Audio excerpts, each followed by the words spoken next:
Good afternoon. Thank you so much for joining our media briefing this afternoon, December 8th. This is the Spanish portion of today's briefing. We have Efren presenting. Efren, when you are ready. COVID-19, reunión informativa para la prensa. Jueves 8 de diciembre de 2022. Departamento de Salud Pública del Condado de Los Ángeles. Buenas tardes y gracias por estar aquí hoy. Durante la sesión informativa de hoy voy a proporcionar actualizaciones sobre COVID, gripe y RSV, los impactos asociados con la alta transmisión y las medidas sensatas que podemos tomar para disminuir el impacto de la oleada. Me gustaría tomarme un momento para señalar que, aunque estamos en el tercer año de la pandemia, este es nuestro primer invierno experimentando altas tasas de COVID junto con altas tasas de gripe y RSV, tres enfermedades respiratorias que pueden causar enfermedades graves. Mientras navegamos por esta situación y buscamos formas de reducir el impacto, quiero dar las gracias a todos ustedes por compartir esta información con su público. Next slide, please. Diapositiva 2. Como ustedes saben, cada semana comparto las líneas de tendencia actualizadas para COVID-19 para proporcionar una visión general de dónde estamos. En este gráfico puede ver las líneas de tendencia que se remontan a abril de este año. Empezaré con la línea de tendencia verde, que muestra la media de 7 días del número de casos notificados diariamente y se mide utilizando el eje vertical de la izquierda.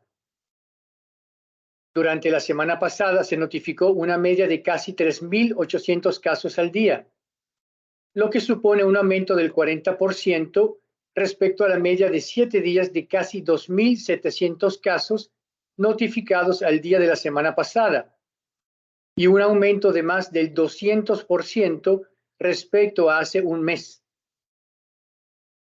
Sabemos que el recuento de casos es muy inferior al real debido a las pruebas domiciliarias no notificadas, por lo que debemos suponer que el número real de casos de COVID es muy superior al notificado. A medida que aumentan los casos, también empiezan a aumentar los ingresos hospitalarios diarios, como muestra la línea naranja. Normalmente hay un cierto desfase entre el aumento de casos y el subsiguiente aumento de ingresos hospitalarios, como puede verse en el periodo de aumento del verano que se muestra en este gráfico. Sin embargo, en la oleada actual no hemos observado este desfase, lo que pone de manifiesto tanto la infranotificación de casos como el rápido aumento de los ingresos hospitalarios.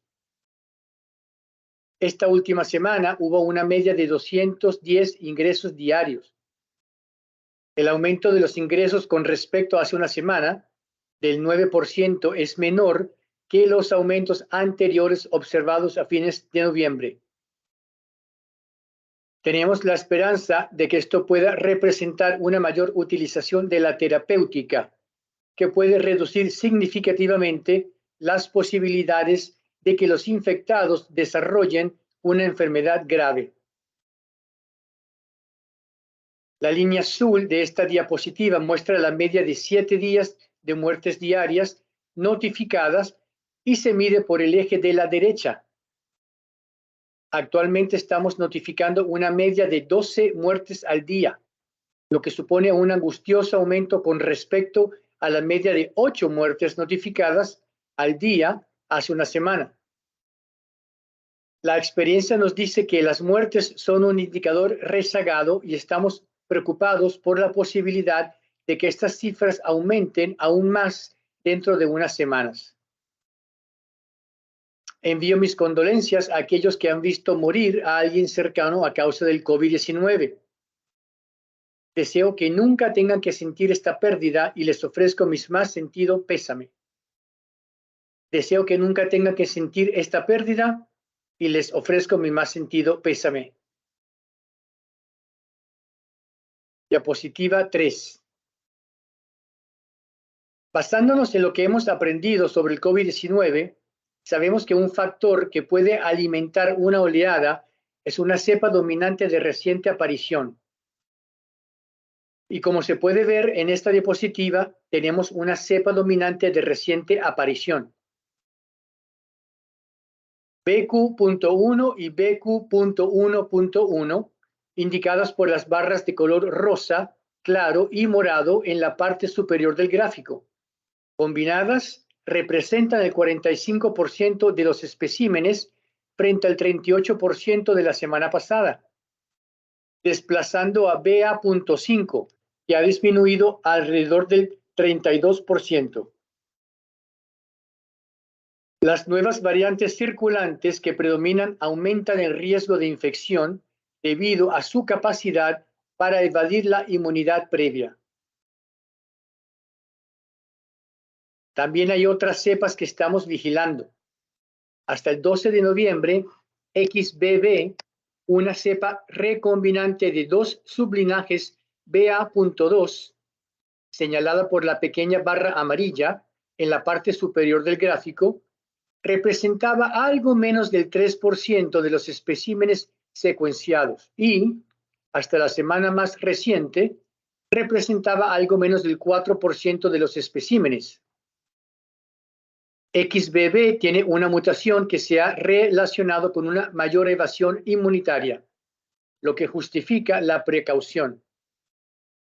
Se trata de la misma mutación presente en BA.2.75, BF.7 y BQ.1.1, entre otros.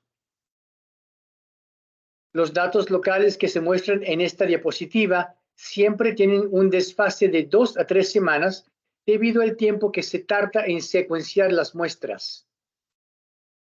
Los datos nacionales de los CDC tienen este mismo desfase, pero pueden calcular predicciones de la proporción estimada de cada subvariante que circula actualmente. Estas estimaciones muestran que BQ.1 y BQ.1.1 probablemente seguirán siendo las variantes dominantes, representando más del 60% de los especímenes secuenciados, mientras que BA.5 representa menos del 15%. Next slide, please. Diapositiva 4.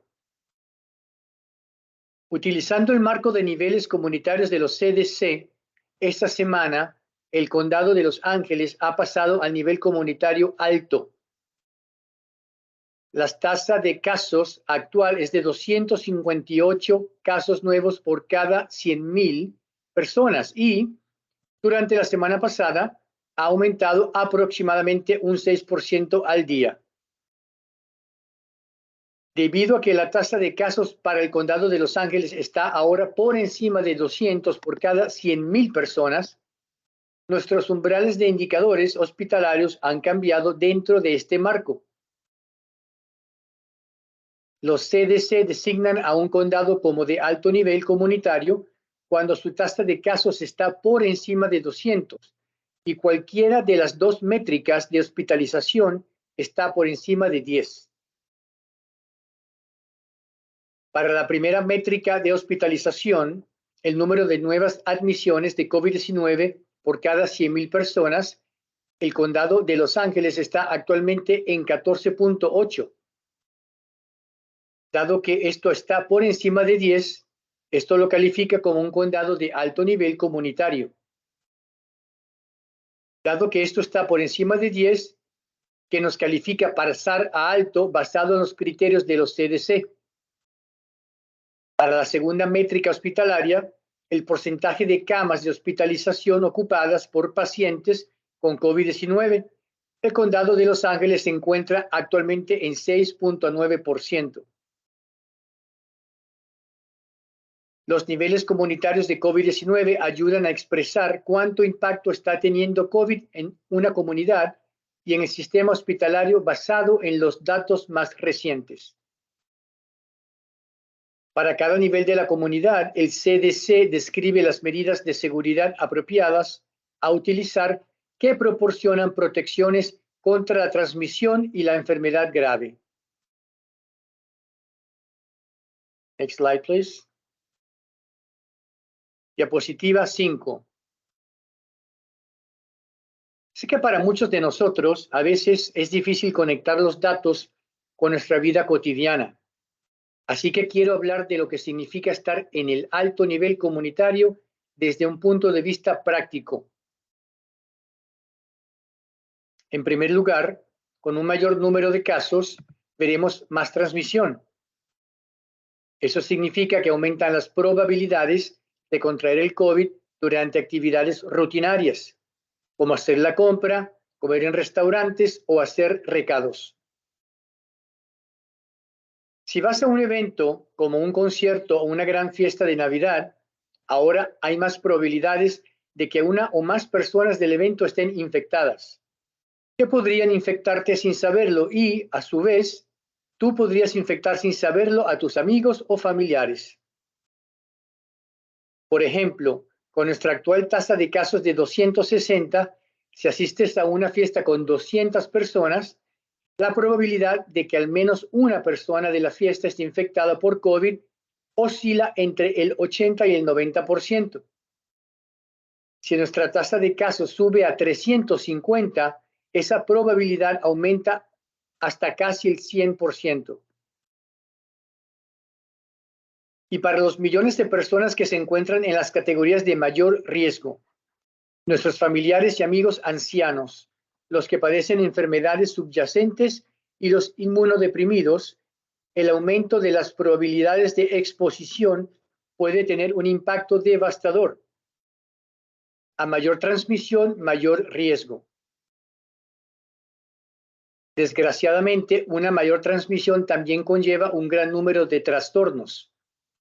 Una cosa que hemos aprendido durante esta pandemia es que dependemos unos de otros.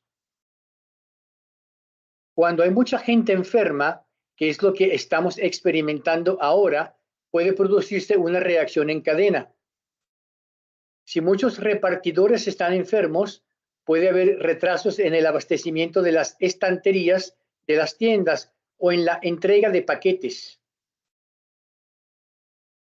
Cuando hay un retraso en la fabricación debido a un gran brote de COVID, una pequeña empresa puede no obtener los suministros necesarios para atender a los clientes. Los planes para las fiestas pueden verse interrumpidos a medida que aumenta el número de personas enfermas. Los anfitriones pueden cancelar fiestas y, en casos muy desafortunados, algunos miembros de la familia pueden no ser capaces de reunirse debido a una enfermedad o a la necesidad de prevenir una enfermedad. Por experiencia, sabemos que el COVID también afecta en gran medida al sector de los viajes, lo que significa que puede haber retrasos o cancelaciones de vuelos que le obliguen a modificar sus planes. Y algunas de las mayores perturbaciones se experimentan en nuestros centros sanitarios, donde la escasez de personal asociada al elevado número de trabajadores sanitarios enfermos y o de trabajadores sanitarios que cuidan de familiares enfermos dificulta la gestión del aumento de pacientes que buscan atención. Estar en un nivel comunitario alto no significa volver a las medidas más restrictivas y perturbadoras utilizadas en momentos anteriores de la pandemia, antes de que tuviéramos un buen acceso a las vacunas, los refuerzos, las pruebas y la terapéutica. No estamos pidiendo a la gente que reduzca sus actividades, que las evite o que las suspenda. Estamos haciendo saber a la gente que el riesgo es mayor con una transmisión elevada y, dado que esto está teniendo un impacto en nuestro sistema sanitario y en los residentes vulnerables, es hora de establecer protecciones sensatas. Next slide, please. Diapositiva 6. Casi 3 años después del inicio de la pandemia, puede haber una sensación de resignación con los flujos y reflujos de la transmisión. Hemos visto que incluso en los peores momentos, los casos empiezan a disminuir al cabo de unas semanas. Sin embargo, sería peligroso que pensáramos que ya no es necesario intentar minimizar el impacto de estas oleadas tomando algunas medidas prácticas que puedan reducir la transmisión y la gravedad de la enfermedad. Al tomar medidas que nos cuiden a nosotros mismos y a los demás, reducimos el número de personas que enferman gravemente y mueren, lo que también reduce la presión sobre el sistema sanitario. Y como hemos aprendido de los 2 últimos inviernos, el impacto de un sistema sanitario sobrecargado no solo afecta a la atención de las personas con enfermedades relacionadas con el COVID, sino también a la atención de las personas con gripe, infartos de miocardio, lesiones traumáticas, pacientes quirúrgicos y enfermedades crónicas. Reducir la transmisión es clave porque las personas no necesitarán atención hospitalaria si no se infectan en primer lugar. Una estrategia esencial que ayuda a reducir la transmisión es enmascararse en entornos interiores cuando la transmisión es elevada con una mascarilla de alta calidad y alta filtración. Pedimos que, mientras estemos en aumento, todos los mayores de 2 años lleven una mascarilla en los espacios públicos cerrados, incluidos el transporte público, los comercios, los lugares donde se celebran eventos, los colegios y los lugares de trabajo cuando estén cerca de otras personas. Una mascarilla de alta calidad y bien ajustada que cubra la nariz y la boca puede reducir la propagación de COVID-19 cuando más necesitamos amortiguar la propagación. Se han realizado múltiples estudios de investigación que han reforzado la importancia y la eficacia del uso de mascarillas. Llévese las manos con frecuencia. Esto ayuda a prevenir el COVID, la gripe y el VRS, además de otras enfermedades y dolencias. Dedique al menos 20 segundos a lavarse las manos con agua y jabón o utilice desinfectante de manos si no tiene acceso a agua y jabón. Si está enfermo, quédese en casa y hágase pruebas. El descanso y la recuperación son importantes para usted. Y también es importante que no corra el riesgo de infectar a otras personas. Si tiene COVID, tiene que aislarse hasta el día 10 o hasta el día 5 si tiene un resultado negativo. Antes de asistir a reuniones o eventos, hágase una prueba casera de COVID-19. Las pruebas rápidas son fáciles de conseguir y es probable que las cubra tu seguro. Para ayudar a reducir la presión sobre el sistema de salud, por favor, obtenga su refuerzo bivalente que proporciona protección contra la enfermedad grave y la muerte por COVID-19 y está formulado para las cepas de COVID-19 que circulan actualmente. Un reciente estudio en el mundo real demostró que las dosis de refuerzo bivalentes eran eficaces para prevenir la enfermedad sintomática, basándose en las pruebas de los estudios clínicos. Si da positivo en la prueba de COVID-19, sepa que hay tratamientos disponibles y muy eficaces para reducir el riesgo de enfermedad grave si se toma en los últimos 5 días siguientes a la aparición de los síntomas. Usted puede hablar con su proveedor o llame al Centro de Llamadas de Salud Pública al 1-833-540-0473 para acceder a los servicios gratuitos de telesalud. El Condado de Los Ángeles también tiene sitios de prueba para tratar donde puede hablar con un proveedor y recibir una receta. Las opciones disponibles se pueden encontrar en ph.la.county.gov/COVID medicines. Todos tenemos un papel que desempeñar y el Condado de Los Ángeles hemos hecho un excelente trabajo cuidando de los demás. Aprecio los esfuerzos que he visto en la comunidad y quiero enfatizar que nuestros esfuerzos colectivos marcan la diferencia ahora más que nunca, especialmente cuando estamos viendo altos índices de gripe y VSR. Next slide, please. Diapositiva 7. Como mencioné anteriormente, junto con COVID-19, el condado de Los Ángeles también está observando altos índices de gripe y VSR. Esta combinación tiene mucho potencial para causar altos índices de enfermedades circulantes que a su vez pueden afectar los servicios esenciales y los recursos de atención médica. En esta diapositiva realizamos un seguimiento de la temporada de gripe actual y mostramos las últimas 4 temporadas de gripe a modo de comparación. El calendario de seguimiento de la gripe comienza en octubre y se extiende hasta septiembre del año siguiente.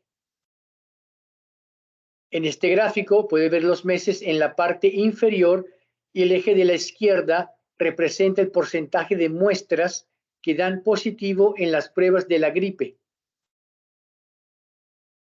Esta semana, el 30% de los especímenes dieron positivo para la gripe, una cifra superior a la de la semana anterior, en la que se registró un 25%. Seguimos viendo una trayectoria ascendente en el porcentaje de positividad de la gripe. Aquí en el condado de Los Ángeles está muy claro que estamos viendo niveles muy altos de actividad de la gripe para esta época del año y seguimos viendo un fuerte aumento en la proporción de especímenes que dan positivo para la gripe. Cualquier caso de gripe puede ser grave, especialmente cuando se propaga a personas de alto riesgo, incluidos adultos mayores y niños pequeños. Nuestro sistema sanitario ya está notando el impacto de la elevada actividad gripal, con muchas personas hospitalizadas por enfermedades y complicaciones relacionadas con la gripe. Por favor, sepa que no es demasiado tarde para vacunarse contra la gripe estacional y que las mismas medidas que toma para protegerse de COVID-19 pueden aplicarse también a la prevención de la gripe. Next slide, please. Diapositiva 8. Los datos de las aguas residuales son útiles porque proporcionan una segunda fuente de datos, capturando información incluso si una persona no se somete a la prueba de la gripe. Estas son las concentraciones promedio ponderadas de gripe A en las aguas residuales de la planta conjunta de control de la contaminación del agua Hyperion y Lancaster. Como puede verse, a principios de octubre empezaron a aumentar las concentraciones de aguas residuales, lo que se corresponde con lo que consideramos el inicio de la temporada de gripe. Las concentraciones han aumentado continuamente con una trayectoria ascendente pronunciada. Estos datos ayudan a confirmar lo que estamos viendo con los datos del laboratorio Centinela mostrados en la diapositiva anterior. Next slide, please. Diapositiva 9. Este gráfico está configurado de la misma manera que el gráfico anterior que mide la gripe. Comienza en octubre y termina en septiembre y muestra los datos de las 5 temporadas de VSR más recientes, incluida la 2022-2023. La temporada más reciente del VRS se muestra en rojo, en extremo izquierdo. Al igual que la gripe, esta temporada comenzó con un nivel mucho más alto de lo habitual. Sin embargo, parece que el VRS puede haber alcanzado su punto máximo a principios de noviembre y que el porcentaje de muestras positivas para el VRS está disminuyendo. Es muy alentador que el porcentaje de positividad del VRS ya no esté aumentando, sobre todo porque sabemos que el VSR puede afectar de forma desproporcionada a los niños pequeños y es una de las principales causas de neumonía y bronquiolitis, según los CDC. Sin embargo, quiero reconocer que, incluso con la disminución, para la semana más reciente, más del 12% de los especímenes dieron positivo para el VSR en los laboratorios Centinela de vigilancia del Condado de Los Ángeles, y este es un porcentaje más alto de especímenes positivos que lo que a menudo se vio en el pico de la temporada del VSR en años anteriores. Dado que todavía hay altos niveles de VSR, vale la pena enfatizar que las mismas protecciones de las que hablé anteriormente, incluyendo enmascararse y lavarse las manos, además de limpiar las superficies, pueden ayudar a reducir la propagación del VSR. Next slide, please. Diapositiva 10. También quiero compartir los datos de las aguas residuales para el VSR porque, como recordarán de la semana pasada, si bien el porcentaje de pruebas del VSR positivas había disminuido, el VSR detectado en las aguas residuales no lo había hecho. Al igual que con nuestros datos de aguas residuales de la gripe, este es el promedio ponderado de las concentraciones de VSR a través de la planta conjunta de control de la contaminación del agua, Hyperion y Lancaster. Ahora tenemos más datos y, como se puede ver en la línea azul, hay un pequeño descenso en la concentración del URSV en las aguas residuales. Esto coincide con la tendencia a la baja que observamos en los datos de las pruebas. Sin embargo, los datos de las aguas residuales también ponen de manifiesto que la actividad del VSR sigue siendo muy alta y que las medidas para prevenir la transmisión siguen siendo importantes. Next slide, please. Diapositiva 11. Cuando esta pandemia empezó en 2020, no sabíamos mucho y había mucho miedo. Este invierno sabemos mucho más y tenemos muchas más herramientas para reducir los riesgos asociados a este virus en constante mutación. Pero los riesgos asociados al COVID no son insignificantes. Incluso con medidas preventivas mejoradas como las vacunas y la terapéutica, seguimos viendo un número significativo de muertes asociadas al COVID, sobre todo en comparación con otras enfermedades respiratorias de circulación común. Desde el 1 de octubre de este año, se han producido casi 21,000 muertes por COVID en todo el país. Esta cifra es casi 5 veces superior a las estimaciones de los CDC para las muertes por gripe en todo el país desde el 1 de octubre, que son 4,500. Para ambas enfermedades respiratorias existen medidas de protección que pueden reducir las devastadoras consecuencias asociadas a las infecciones. Y las infecciones por COVID no solo se asocian a un mayor riesgo de mortalidad, sino que también queda mucho por aprender sobre el impacto a largo plazo de las infecciones por COVID.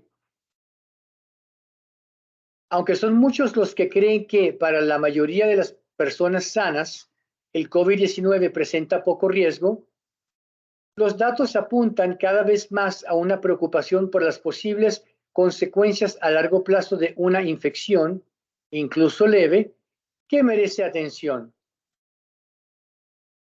Los CDC informaron el pasado mes de junio de que 1 de cada 5 adultos en Estados Unidos que había padecido COVID-19 sigue experimentando COVID a largo plazo. Además, cada vez hay más investigaciones que aportan pruebas de que una infección por COVID-19 puede aumentar el riesgo de desarrollar otras enfermedades.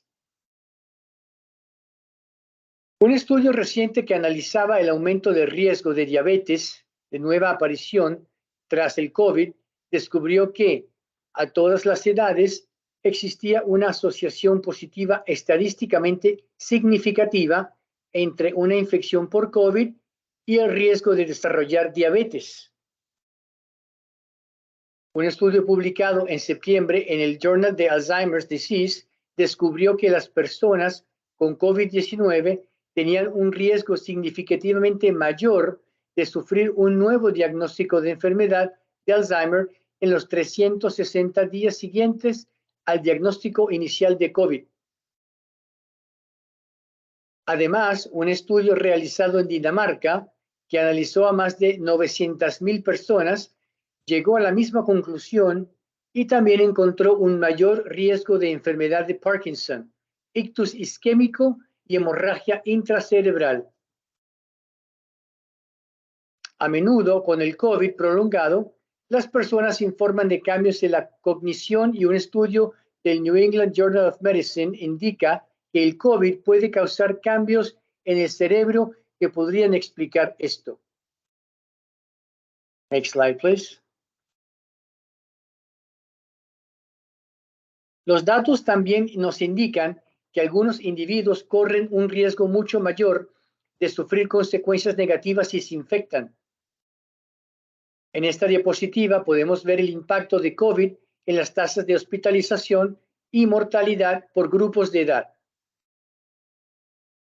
Esta tabla muestra las tasas más recientes de hospitalización y mortalidad, ajustadas por edad a 90 días por cada 100,000 personas según el estado de vacunación y la edad. En todos los grupos de edad, las tasas de hospitalización y mortalidad son mucho más elevadas en el caso de los no vacunados, lo que constituye un duro recordatorio de lo poderosas que siguen siendo las vacunas. Las tasas de hospitalización y mortalidad son mayores para las personas mayores de 80 años, independientemente de su estado de vacunación. Las personas de este grupo de edad pueden representar alrededor del 3.5% de los residentes del condado, pero el 29% de los hospitalizados y el 51% de los fallecidos en los últimos 90 días. Aunque más bajas, las tasas de las personas de 65 a 79 años no son insignificantes. Para las personas de 65 a 79 años, que constituyen aproximadamente el 10% de la población del condado de Los Ángeles, las tasas de hospitalización fueron más de 3 a 5 veces superiores en comparación con las personas de 50 a 64 años. Dependiendo del estado de vacunación, y las tasas de mortalidad fueron de 4 a 7 veces superiores. Cuando hablamos de proteger a los más vulnerables, nos referimos a estas personas. Y no es un número pequeño de personas. Hay 1.3 millones de personas mayores de 65 años en el condado de Los Ángeles. Next slide, please. Diapositiva 13. A medida que aumentan los casos de COVID, también reconocemos la vulnerabilidad a la que se enfrentan los residentes que viven en comunidades con altos índices de pobreza.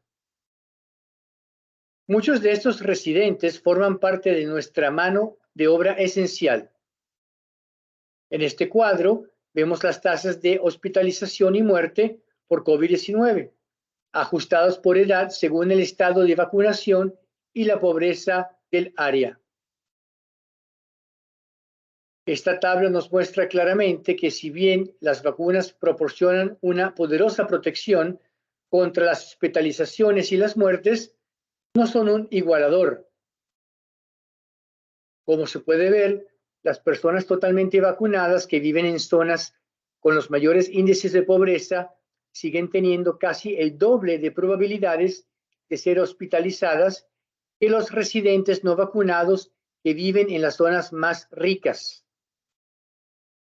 Y la tasa de mortalidad de las personas totalmente vacunadas en zonas de alta pobreza es aproximadamente equivalente a la tasa de mortalidad de las personas no vacunadas en zonas ricas. En general, observamos las tasas más altas de hospitalización y mortalidad tanto para personas vacunadas como no vacunadas en las zonas con las tasas más altas de pobreza. Las tasas de este gráfico se han calculado a partir de los datos de los últimos 90 días. Lo que sabemos históricamente de oleadas anteriores es que a medida que aumenta la transmisión del COVID, estas brechas se amplían y vemos mayores desigualdades. Aunque son muchos los factores que contribuyen a estas brechas, entre ellos el acceso inadecuado a recursos que afirmen la salud y el racismo, muchas personas que viven en comunidades con índices de pobreza más elevados trabajan en lugares donde están en contacto con muchos otros trabajadores o clientes. En épocas de alta transmisión, eso se traduce en más exposiciones al COVID y a otros virus respiratorios.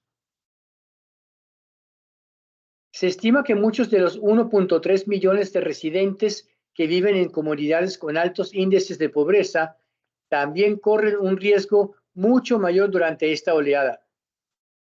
Y de nuevo, como se ha señalado antes, todos podemos poner de nuestra parte para reducir el riesgo.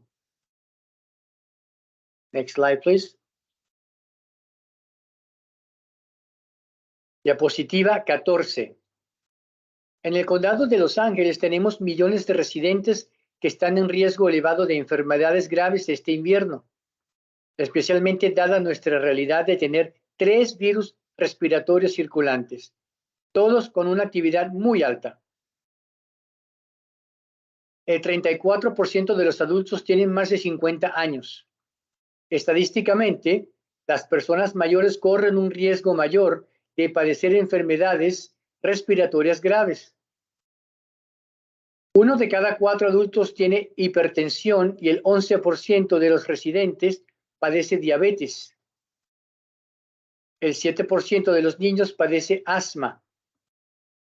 Estos son solo algunos de los factores de riesgo que pueden aumentar el riesgo de enfermedad grave por virus respiratorios y pueden no ser evidentes con solo mirar a una persona. Las mismas medidas de protección que ayudan a reducir la presión sobre el sistema sanitario y a limitar la transmisión en la comunidad también pueden ayudar a proteger a las personas con las que se relaciona cada día. Así que no duden en utilizar una mascarilla en espacios públicos cerrados. Una mascarilla o barbijo de alta calidad le protegerá contra la transmisión del COVID, la gripe y el VRS. También somos muy afortunados de tener vacunas ampliamente disponibles. A principios de esta semana, el director de los CDC compartió que la vacuna contra la gripe se ajusta muy bien a las cepas que circulan actualmente. El refuerzo bivalente actualizado para el COVID-19 se formuló específicamente para proporcionar protección contra las cepas Omicron, BA.4 y BA.5, que también cubre las cepas BQ.1 y BQ.1.1 recientemente dominantes.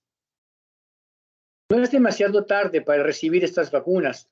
Proporcionarán una importante protección adicional. Y desde esta mañana, la FDA ha aprobado un refuerzo bivalente actualizado para niños a partir de 6 meses. Los CDC todavía tienen que dar el visto bueno a las aprobaciones finales, pero estamos agradecidos de que esta protección adicional esté ahora disponible para más residentes. Existen medicamentos recetados para el COVID-19 y la gripe, pero es muy importante que consulte a un proveedor lo antes posible a la aparición de los síntomas. Para que sea eficaz, Paxlovid para el COVID-19 debe iniciarse en los 5 días siguientes a la aparición de los síntomas y Tamiflu para tratar la gripe debe iniciarse en los 2 días siguientes a la aparición de los primeros síntomas. Si conoce a alguien que pueda ser más vulnerable a las enfermedades respiratorias, asegúrese de que sepa que dispone de otras opciones. Si procede, puede ayudarles a crear un plan sobre cómo accederán a esos medicamentos, incluidas las opciones de telesalud que pueden utilizar. En coordinación con el lavado de manos frecuente, la permanencia en casa cuando se está enfermo y la realización de pruebas, nuestras acciones marcan la diferencia. Al cierre. Cada día en el condado de Los Ángeles veo las formas en que las personas se preocupan por los demás, desde los trabajadores de primera línea y los líderes empresariales hasta las personas que sostienen la puerta cuando tienes las manos llenas de comestibles o el vecino que te pregunta cómo estuvo tu día cuando te ve llegar a casa. Nuestro objetivo común durante esta pandemia ha sido siempre reducir la carga de enfermedad, hospitalización y muerte. Y todos sabemos que para ello se necesita una comunidad. Cuando se pongan la mascarilla durante estas épocas, semanas de esta oleada, se trata de la gente del condado de Los Ángeles. Se trata de cada individuo, cada visitante, nuestros trabajadores de la salud, trabajadores esenciales y otras personas que sirven. Además de la vacunación, es una de las cosas más fáciles que todos pueden hacer en este momento.